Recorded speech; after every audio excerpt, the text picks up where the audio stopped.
चाणक्य के मैनेजमेंट फंडा के दूसरे पार्ट में आपका स्वागत है। जैसा कि आप जानते हैं, हम चाणक्य के मैनेजमेंट फंडों के बारे में बात कर रहे हैं और पहले पार्ट में हमने 5 फंडों के बारे में बात की थी। इस दूसरे पार्ट में हम शेष 5 फंडों के बारे में बात करेंगे जो आपको अपने व्यवसाय या जीवन में सफलता प्राप्त करने में मदद कर सकते हैं। तो चलिए दूसरे पार्ट की शुरुआत करते हैं और चाणक्य के मैनेजमेंट फंडों के बारे में अधिक जानते हैं। 6 टीम वर्क। चाणक्य ने अपनी टीम बनाई और बाद में भीलों, आदिवासियों और वनवासियों को मिलाकर एक सेना बनाई और उन सभी ने एक टीम के रूप में काम किया। धनानंद के साम्राज्य को उखाड़ फेंका और चंद्रगुप्त को मगध का सम्राट बनाया। कोई भी आदमी अकेला जरूर जाता है, लेकिन अकेला ही मंजिल तक नहीं पहुंच सकता। चाणक्य टीम वर्क के महत्व को समझते थे और उन्होंने इसे अपनी शिक्षाओं का महत्वपूर्ण अंग बताया। उन्होंने कहा था कि एक अकेला इंसान कुछ भी नहीं कर सकता है। अच्छी टीम क्षमता से संचालित होती है, जो निम्नलिखित मानदंडों पर आधारित होती है।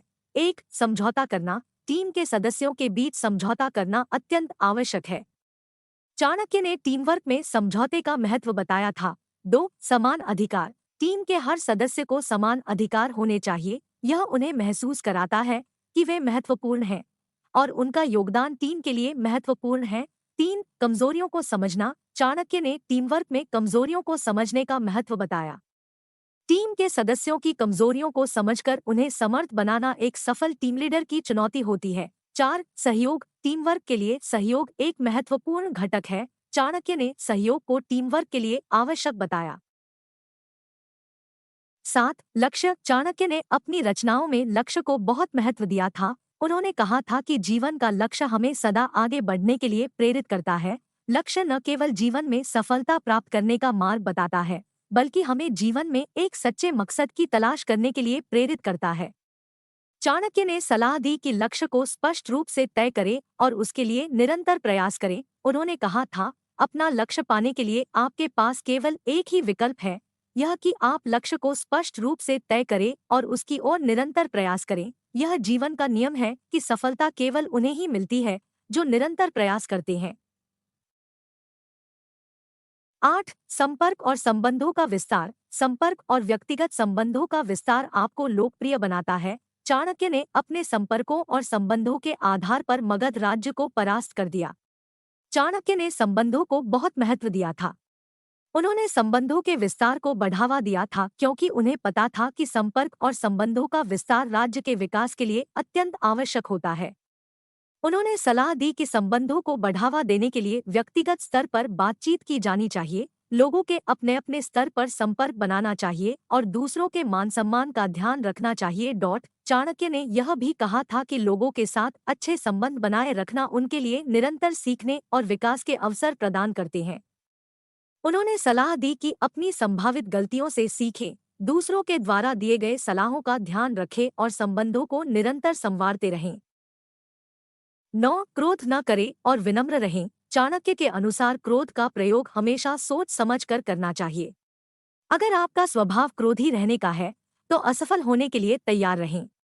इसलिए गुस्सा न करें और हमेशा सभी के प्रति विनम्र रहें। चाणक्य ने हमेशा सिखाया है कि क्रोध एक बुरा गुण है जो हमारे जीवन में अनेक समस्याओं का कारण बनता है। उन्होंने कहा है कि हमें हमेशा शांत रहना चाहिए और अपने आप को क्रोध से दूर रखना चाहिए। चाणक्य कहते हैं कि क्रोध से लड़ना बेकार है क्योंकि यह हमें सिर्फ और सिर्फ नुकसान ही पहुंचाता है। इसके बजाय हमें विनम्र रहना चाहिए और दूसरों के साथ संवेदनशील होना चाहिए। इससे हम दूसरों की भावनाओं को समझने में सक्षम होते हैं और एक संतुलित विचारधारा बनाए रख सकते हैं। इसलिए हमेशा विनम्र बने रहना चाहिए। यह हमें जीवन में एक सकारात्मक और सुखद अनुभव देता है और हमें दूसरों के साथ अधिक संपर्क बनाने में मदद करता है। 10. श्रेय देना भी सीखें।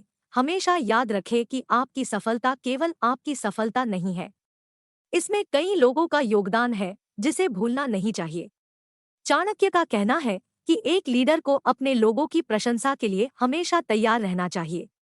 उन्होंने स्पष्ट किया है कि एक लीडर के लिए सफलता का मापदंड यह नहीं होना चाहिए कि उसने कितने लोगों को साथ खड़ा किया, बल्कि यह कि उसने अपने समर्थकों और सहयोगियों को कितना प्रोत्साहित किया और उन्हें श्रेय दिया। चाणक्य लीडर के लिए समझाते हैं कि श्रेय देना सीखना बहुत महत्वपूर्ण है। एक अच्छा लीडर हमेशा अपने सहयोगियों और समर्थकों की मेहनत और योगदान को समझता है और उन्हें उनके योगदान के अनुसार श्रेय देता है। इससे न केवल वे अधिक प्रेरित होते हैं, बल्कि उनका सहयोग भी बढ़ता है, जिससे लीडर के लिए बड़ी सफलता की प्राप्ति संभव होती है। इसलिए चाणक्य का संदेश है कि लीडर को अपने सहयोगियों और समर्थकों को उनके योगदान के अनुसार श्रेय देना चाहिए। आपने इस वीडियो का दूसरा पार्ट देखा और हम उम्मीद करते हैं कि आपको इससे कुछ नया सीखने को मिला होगा। यदि आपने पहला पार्ट नहीं देखा है, तो हम सुझाव देते हैं कि आप उसे भी जरूर देखें। वहां हमने 5 महत्वपूर्ण मैनेजमेंट फंडों के बारे में चर्चा की थी जो आपके बिजनेस या करियर को सफल बनाने में मदद कर सकते हैं। वीडियो को पूरा देखने के लिए धन्यवाद। अगर यह वीडियो आपको पसंद आया हो तो कृपया इसे लाइक करें, शेयर करें और कमेंट बॉक्स में जय हिंद लिखें। सबसे आखिरी में हमारे चैनल को सब्सक्राइब करें और बेल आइकॉन को दबाना न भूलें ताकि आप हमारे अगले वीडियो सीधे अपने इनबॉक्स में प्राप्त कर सकें। फिर मिलते हैं अगली वीडियो में। धन्यवाद।